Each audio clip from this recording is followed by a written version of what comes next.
Hey there, thanks for tuning into Duckbricks. I'm Chris, and if you've been following the channel for any amount of time, you know that I am a major fan of LEGO Ninjago. As a fan of Ninjago, it has been my mission to collect every single set, minifigure, promo item. If it's LEGO Ninjago, it is my goal to collect it. And of course, I am a major fan of the Ninjago TV show as well, where oftentimes there are a lot of models via locations, vehicles, or just reimagined versions of LEGO sets that appear in the TV show that honestly don't really look anything like their set counterparts. And that's where Brick Legends comes in. Brick Legends is one of my favorite LEGO Ninjago YouTubers because he basically takes a lot of the concepts and designs from the TV show and translates them into LEGO models that feel like they could be actual LEGO sets, but are 100% accurate to the TV show itself. I've already reviewed the preeminent model from Brick Legends, which was absolutely phenomenal, and because of that video, Brick Legends actually sent me free instructions to all of his models. So first of all, thank you so much, and now I want to make them all. So for today's video, we are going to be taking a look at this. This is Brick Legends' reimagined version of Nia's original Samurai X mech, which appeared throughout Season 1 of the show, even reappeared in Season 7, and not only is it to scale with minifigures compared to what it looked like in the show itself, but it also is the most detailed and the most posable version of the Samurai X mech to date, and is sturdy enough to be playable and feel like an actual LEGO set. This is the OG version from 2012, and this is the 2019 Legacy Reimagined version, and we're going to be taking a look at all of those in this video comparison. And so, without further ado, let's jump into our review of Brick Legends' Samurai X MOC.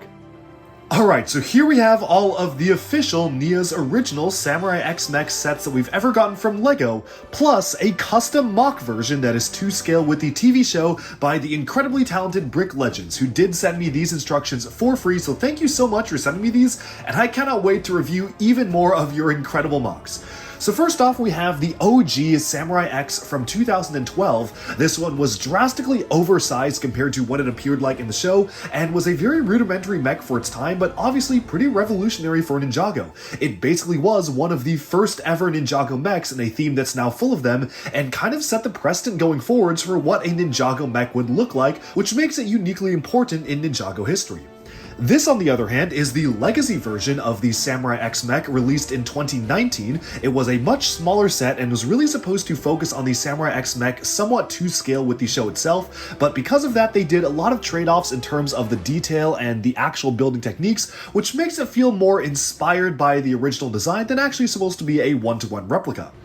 Brick Legends MOC seems to fix all of the problems. It's not drastically oversized like the original one from 2012, nor is it too undersized and under-detailed like the one from 2019. In fact, it strikes a really good balance between being both playable, posable, and actually to scale and accurate with the TV show. Even more accurate than some would say the original set, which is honestly quite an impressive feat. Now, this is essentially a reimagining of an existing Ninjago set and an existing Ninjago vehicle that appeared in the show itself, but of course utilizing all of the latest and greatest building techniques. And my favorite thing about Brick Legends MOCs is that they feel like they are actual LEGO sets. When putting this together with the instruction manual, it felt to me like I was building a lost LEGO set. And for the most part, despite it having a great amount of detail, it actually holds itself up pretty well. So I'm going to set aside the other two mechs right now. We're going to take a look at them near the end of the review for a comparison, and just really focus up on this one mech. Also, I will remove Nia aka Samurai X from the cockpit itself so we can just focus in on what's included for the build itself, and then we can take a look at everything else at the end.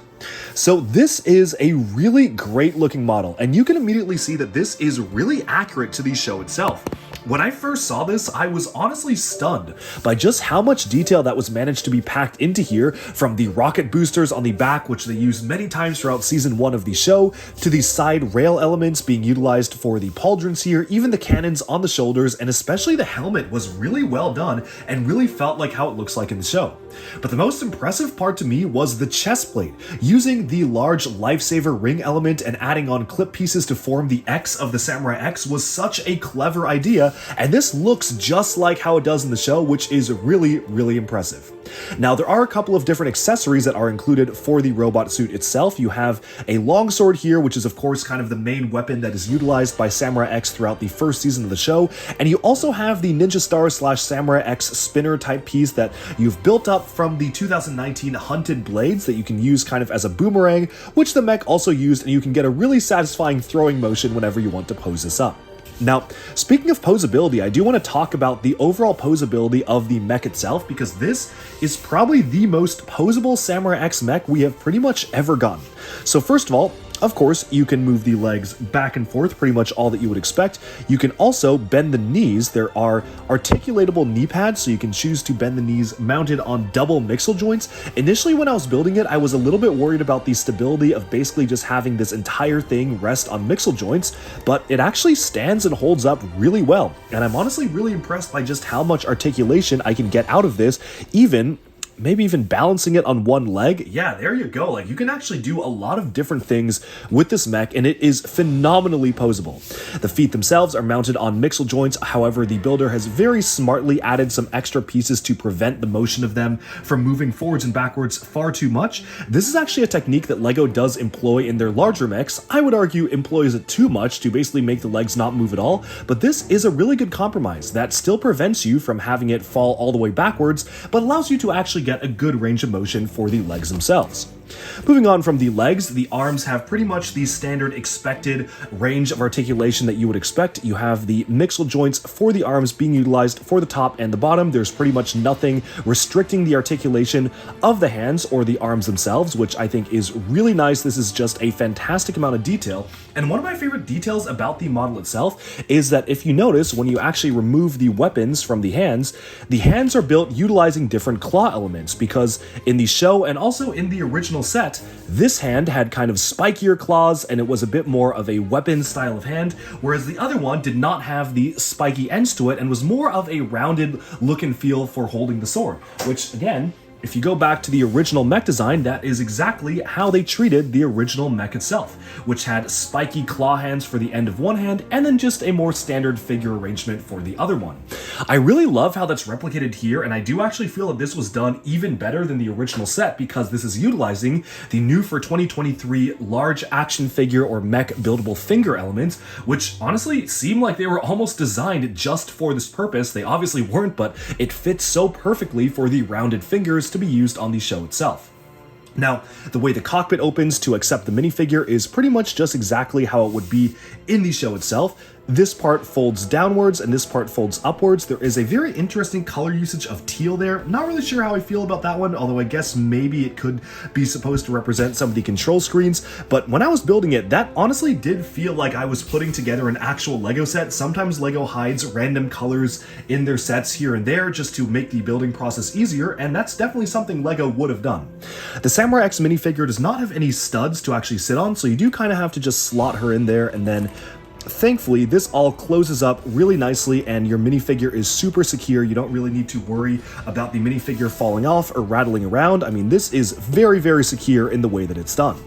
Now, overall, again, so impressed by the building techniques here. The posability is absolutely perfect, and this is just fun to play with. You can really get this into all sorts of unique poses. You can really get it into fighting stances and whatnot. Of course, even with the weapons, it's even better. And it is so uniquely posable, but also so sturdy that I would highly recommend that if anybody wants to actually try their hand at recreating this, do go give it a shot, because this does feel as sturdy and posable as an official LEGO set while still being 100% screen accurate, which is so cool. Now, there are a lot of really nice details I do want to point out, specifically when it comes to the building techniques of the model itself. First of all, you can notice some specialized armor plating on these sides here, which really do make it feel like samurai armor. I love the usage of the Exoforce or Knight's Kingdom 2 pieces to be used for the sides of the legs themselves. You have this skirt element that is really nicely done, kind of wedging together at unique angles. And one of the greatest parts usages I really like here are these slightly rounded elements on the side of the body. This is what really sells it to me as being screen accurate, having these rounded edges for the way the arms protrude out of them. It's a relatively new piece that was just introduced, I believe, last year or the year before, but they're used to great effect here, and they just look absolutely fantastic on this model. Of course, you do have to have that white flag as well, using some of the slightly newer Monkey Kid style of spider leg clip pieces to attach the flag onto the flagpole right there. And again, really do want to shout out the really great building technique used for the chest and the helmet. The helmet horns use a piece that is now discontinued. It was a piece introduced for LEGO Hero Factory Invasion from below. They were basically the arms used for the minifigure heroes, but that looks absolutely perfect as the actual horns on the samurai helmet itself. It is just so perfect, that part's usage right there.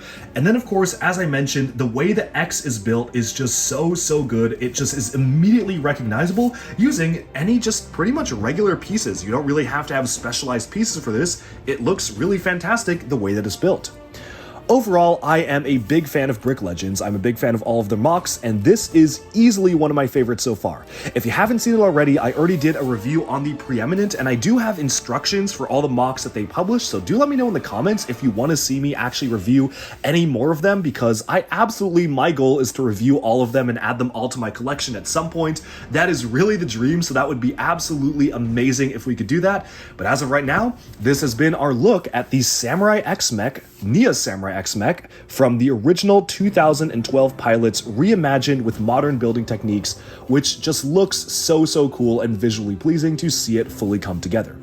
Again, just as a point of comparison, I'm going to bring alongside the 2019 reimagining of the set, which honestly got a lot of flack because it was so small. I'm honestly kind of okay with it. Like, it was really nice for its time. I do like that we got a smaller mech for Ninjago, and it was fun to pose around. You can articulate the elbows and everything, so it does have a good range of posability. But honestly, now that it's right next to the Brick Legends one, it just kind of is blown away. Like, I actually liked this model, but even I will admit that this is better than anything that LEGO was working on for Ninjago Legacy, at least to make it a play scale toy, which is just so impressive.